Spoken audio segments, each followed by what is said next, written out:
I don't know about you, but one of the things that's always bugged me when I go into a restaurant is the menu. That's because it's pretty much the same for everyone. I mean, it's this thing oftentimes printed on paper, a piece of plastic, a plastic sheet, and it presents the same options for everyone. And I've always thought, in today's world, when you have so much technology, so much data about us, why can't we have our own personalized menu?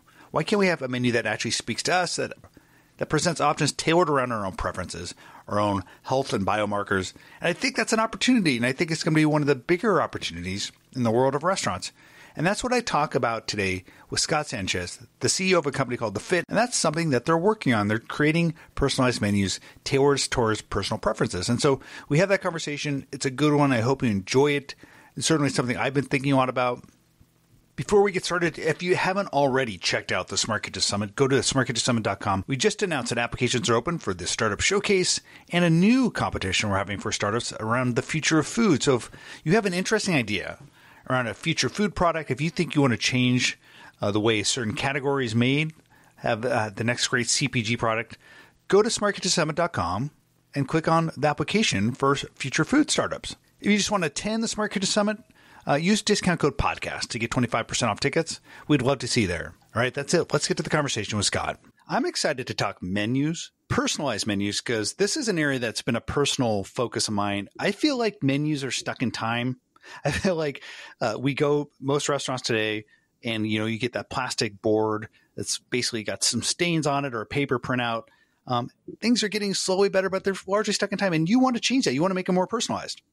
We do. We think there's a big opportunity not only to help the restaurants come into the modern times, but also to help the countless guests that are dealing with the challenges of actually looking at these relics and figuring out what to order. We did a meetup down in LA, and Jim Collins, the CEO of a company called Kitchen United, had something that really resonated with me, kind of like fit with what I was thinking. He basically said he thinks menu personalization is one of the biggest opportunities going forward in restaurants, because he feels like, restaurants have basically been kind of dumb. It's like where search engines were in the early 2000s, just very kind of rudimentary. And you hope to really address that with your company, The Fit. Tell us at a high level, give us the elevator pitch, what The Fit is, what you guys want to do. Yeah, so it's at its highest level, a menu personalization platform, which is different from a lot of the early technologies you've seen in this space, which are more optimization, right? It's more, hey, it's cold outside, you should order soup, right? That's optimization, and we do that. It's sort of a built-in feature. But we wanted to look at the person and their specific needs or goals in how they eat and apply that to menu technology. And the way that's done today is with little icons that you see on menus. Oh, it's vegan? Well, let's print a green V on the menu. Or it's gluten, or it's this, or it's that. And it becomes like reading stereo instructions. And so we believe that the addition of technology can actually simplify that for both the restaurant operators and for their guests, and sort of bring people together and solve this problem of modernizing menus with personalization technology. And I'm glad you discerned between optimization and personalization, because that's one of my personal bugaboos and kind of annoyances, is that we use this term personalization when you're really just optimizing things. And even like with a recent acquisition by McDonald's of a company called Dynamic Yield, which is, they were kind of touting as, hey, we want to really change the drive-through menu, make it personalized. When they were holding up examples, is basically what you talked about. Like, okay, it's hot out, we're going to give you a special deal on McFlurries, right? It's like that. There is a big difference, right? Creating something truly around Mike Wolf. Like when I walk into a restaurant, it knows what I like. It knows what maybe my personal preferences are, and maybe my health biomarkers, even, as you get down that kind of like more personalized path. That's really kind of what I want, versus, okay, it's hot out, give me like a deal on ice cream. Absolutely. And like I said, we do the optimization because it's sort of table stakes. Right. If someone's going to invest in this technology, they don't want to have one from those guys and one from me and one from somebody else. They want a platform that's going to serve their needs now and in the future. But the optimization is really about helping the restaurant, right? Like, I don't need a kiosk to tell me, hey, it's hot, order ice cream, right? I'm going to want that anyway, right? But to your point, the more data a system has on an individual, the more personalized you can actually make it. And there's a fine line. I've been in the technology business a long time. Certainly there's a lot of conversations happening around how you use people's data and what you do with it. And walking that line is going to be something that the restaurant industry has to figure out, just like social media and everyone else is figuring out. But the challenge of bringing those things together in a way that makes it an easier, more pleasant experience for the guest and a more profitable experience for the restaurant operators is something that's the intersection that we're working hard to be a part of. There is some sensitivity around personal data.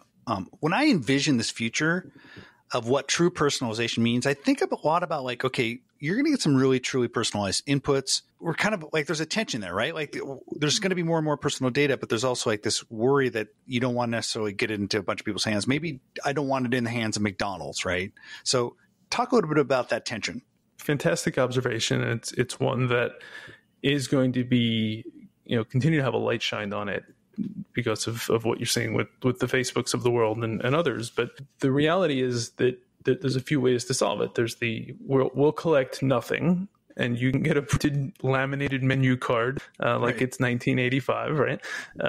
And you figure it out all the way up to and including a model where I'm pulling data from your Apple Health, which is synchronizing to everything in your life. And, when you walk in, we'll know exactly what mood you're in and, pull your social profile. That's sort of the far end of where you could take this.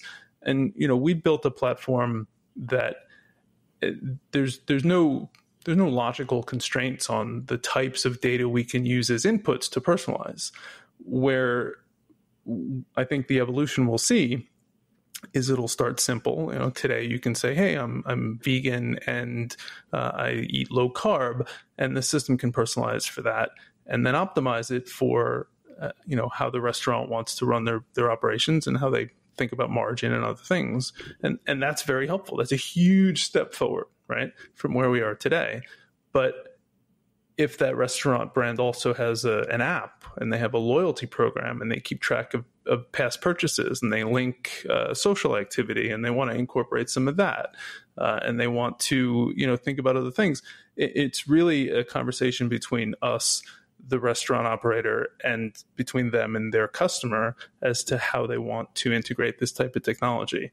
I don't personally, as a technologist at heart, I don't think that you can have an on or an off switch. I think it needs to be a series of dials and knobs that allow the companies involved in this to implement it in a way that makes sense for their customers and their guests.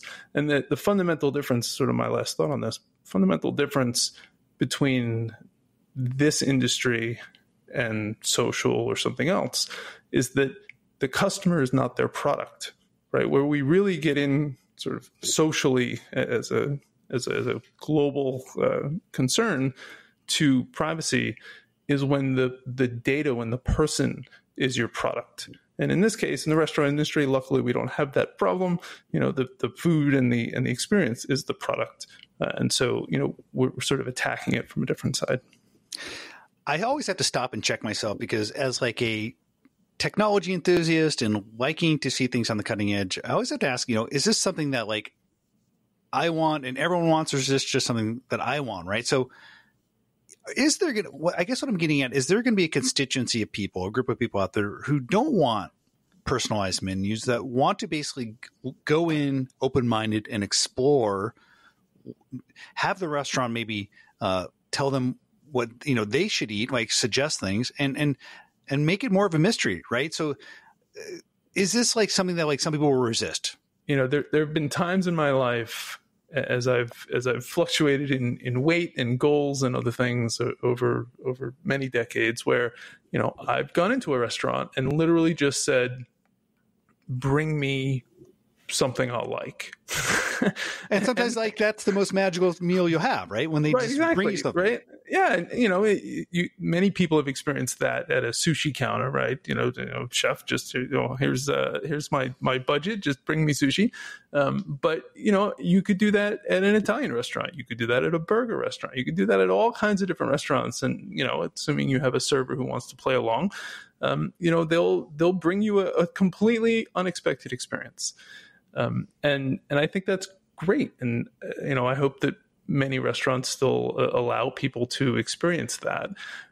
I don't think that represents the majority of, I'll just say, restaurant experiences that people are looking to have, right? They're looking to have predictable, comfortable, safe feeling, right? There's other attributes and adjectives that you can use to describe how most people want to think about the outcome of their visit to a restaurant, whether it's QSR, whether it's sit down, whether it's formal, right? They go into it with an expectation. And I think that probably better describes the majority of folks. And that's, that's the 80% that we're looking at. You have been very clear. You had your own personal struggles, right? Like you struggled with weight and eating out was hard for you. You lost 180 pounds though. And through this personal struggle, this idea of what eventually became the fit came to be. So tell us a little bit about that origin story. Yeah. It's a long story in terms of years, but I will condense it here for our short format podcast. I'm one of those people that was overweight all my life. I was, the heavy kid in junior high school, and got into high school and figured out how to take diet pills and lose weight, and then I gained it back, and then I discovered some other diet in my 20s and in my 30s, and it was finally about 10 years ago that I really got serious about fixing the problem, and part of that was learning how to eat, learning what to eat, and where to eat, and where not to eat, all the things that go along with that. But I also discovered fitness, and I'm a big fan of CrossFit, and I'm very active. I sort of train as a competitive athlete, even though it's more of a aspiration for me. But it keeps me active. But the reality is that in that journey, you learn techniques and things and places you can go to meet your food needs. And I did low carb for a little while. I did keto. I did low calorie. I did low fat. Like in my journey, I've sort of become my own algorithm. I learned, I could go to, a Mexican restaurant, just to keep it generic, and I could order a burrito bowl with no rice and no beans and extra guacamole and, chicken. And I could sort of hit a certain way I wanted to eat. Along that journey, my sister also got diagnosed, and she can't eat gluten, and her kids can't eat dairy. And it started to become more and more obvious to me that this was a problem, not just for me, but for others. And I had that aha moment that many entrepreneurs have, where I said, man, this should be an app. There should be an app for this. I should just be able to walk into a restaurant, open an app, and it tells me the way I want to eat or the way I have to eat. It tells me what to order. And, it turns out there's not a great app for that. And that's what I started building. And got down the path of trying to figure out how it might work and how the technology could start to use machine learning and sort of rules engines and other things to apply these patterns. And the evolution of the fit in the form that we see it today, that we've just taken to market, is as a B2B product, right? We're selling to restaurants and restaurant brands and multi-unit chains and operators, not as an app you're going to find in the App Store for consumers. Because as a business person, I looked at it and I said, okay, how do I help the most people possible in a sustainable way as a business? And that really is to partner with the restaurant brands, not try to bring something, direct to consumer. Very briefly, how does it work, right? So I walk into a restaurant, let's just say Mexican restaurant, Edmund's Mexican restaurant where I live. They have a menu. I have that. I point my phone at a QR code, barcode, and basically it'll then personalize the menu. So talk a little bit about how it works. Yeah. So the most simple model is just what you described. So you might walk in, you might be waiting in line, you might see a little sign on the wall that says, "Hey, you want a personalized menu? Point your phone's camera at this QR code." It's one of those squiggly line barcodes that you see everywhere now. It pops open a page specific to that restaurant, and if it's a chain, to that location, because there might be some differences in the menu or in product availability. It asks you to pick your dietary preferences, but it's not just dietary preferences necessarily. Restaurant chain could opt to put things like locally sourced or sustainable or organic. It doesn't have to just be vegan or low carb. The type of personalization we allow our restaurants to apply is pretty broad. It will remember your preferences for the next time you come back, but it generates a menu that is both catered to you. So let's say you selected vegan and low carb. It'll look at the menu and it'll look at the customization that we've put in for that restaurant, and it will recommend not just dishes, because that's easy, but we wanted to go the extra level.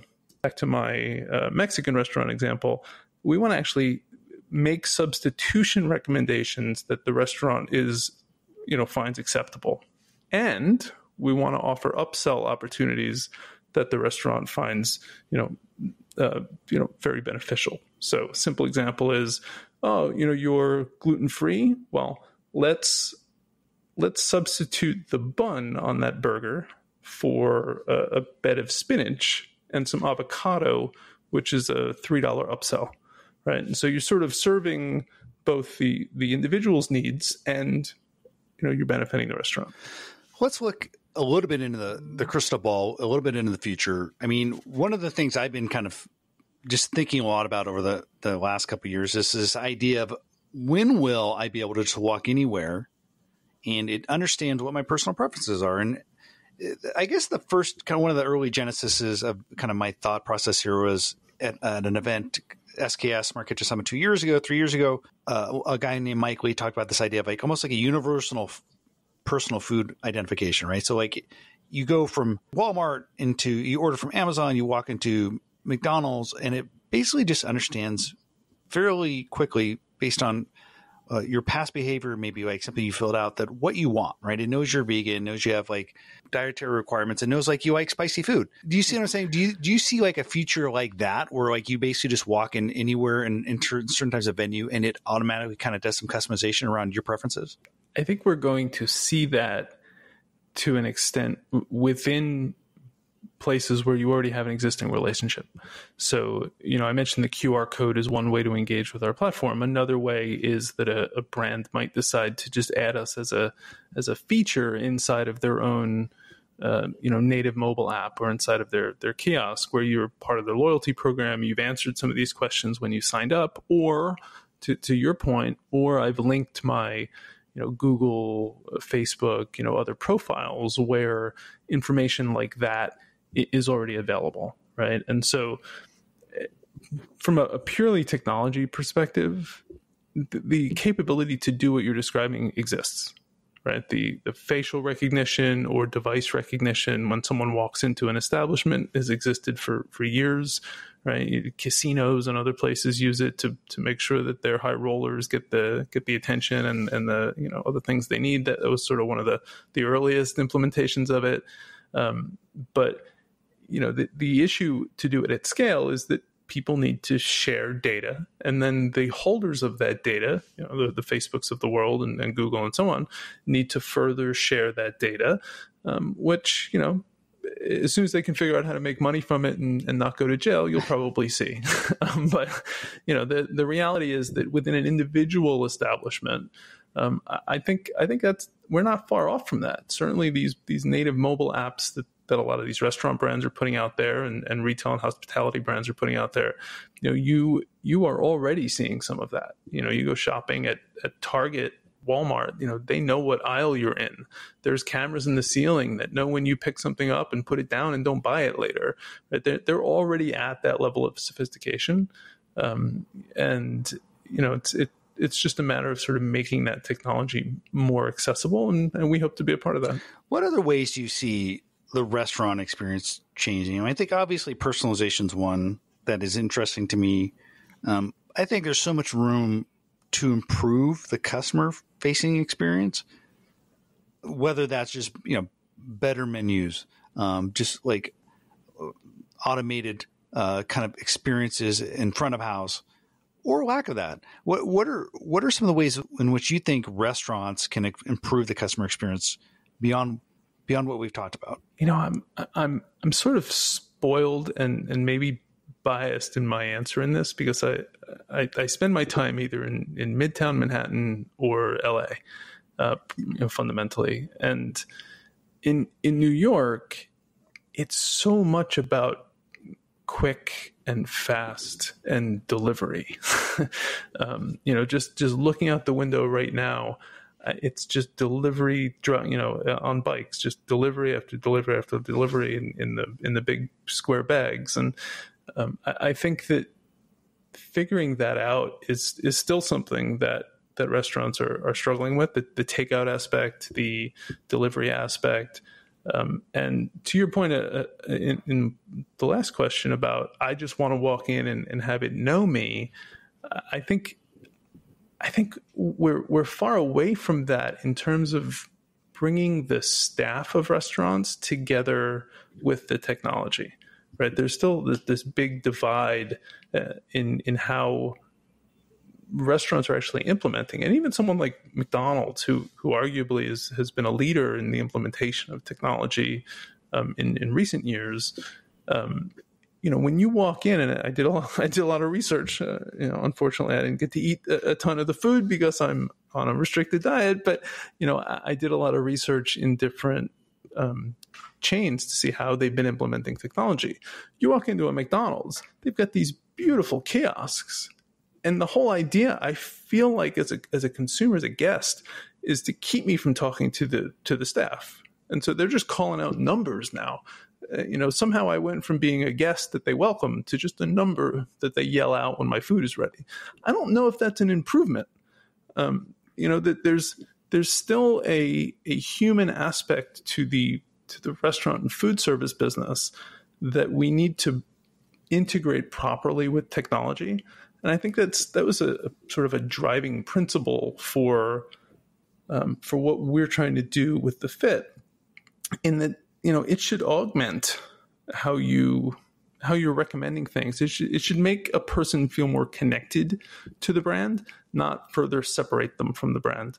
And that's sort of one of those guiding principles that we use as we were trying to figure out how the interface should look and how we interface with things. Yeah, it really just depends where you are in your day, right? Like sometimes, like I may just want efficiency. Like when I went into an Eatsa in New York, when they still had Eatsa in New York, they've kind of downscaled and kind of pulled back from that strategy. I just thought this was the greatest thing. Like, and maybe because I didn't necessarily want to always talk to like a quick service restaurant cashier, fully automated front of house, efficient, these kind of pickup kiosks. I like the idea, but if I'm going out on a Saturday night with my wife, I don't necessarily want that, right? That's completely different. So I guess it oftentimes just depends where you are, who you're with, where you are in your day, and what mood you're in. And that's the great thing about restaurants. Like, and that's why it's always going to be somewhat self-selection. You're never going to have like the restaurant completely customized towards you. You're going to have to select what you're in the mood for at some point and go towards that restaurant that provides that experience. And I think that's always going to be the case to a certain degree with restaurants. Yeah. And look, I think, just from I won't call it a competition perspective, but you've got folks like Yelp and TripAdvisor and others. Like and I'll use the vegan example, not that I'm personally vegan, but, I think a big use case for these types of personalization are people who have sort of by choice restrictive diets. I can go to TripAdvisor, I can go to Yelp, I can go to a lot of these things, and I can tick the vegan button, and it's going to tell me what restaurants are good for me. It may even start to highlight some dishes that are good for me. and that's a good step in the right direction, but it sort of doesn't solve anything. Like, it's going to recommend I go to a salad place. Well, yeah, of course, that's very helpful. Thank you. Right. Like, that's not the level of sort of guest experience that I think you're alluding to. And this massive shift we've seen in people being able to order their food online through an app and through a marketplace and go either pick it up in minutes and not have to wait in that 25-minute Midtown Manhattan lunch line. That's a game changer. Being able to do that in a more personalized way, I think is something that we hope to help drive. And restaurants they're shifting rapidly, and I think consumers are, especially in cities like New York. I just see it as table stakes now. It's like, well, what do you mean I can't order? I have to stand here and waste my lunch hour waiting for food, and then get up to the front and still have to look at it and an old menu board that's no concept of what I'd actually like to eat. That's the shift I think we're really going to see over the next couple of years. Where can people find out more about the Fit? Well, we named it appropriately, so it's the.fit. Not .com, just the.fit, FIT. And we have all the information there, and you can find us on Twitter and all the socials as well. Personally, I'm on Twitter at Scott Sanchez, and happy to answer any questions people have. Hey, Scott, thanks for spending time with me today. Thank you so much for having me.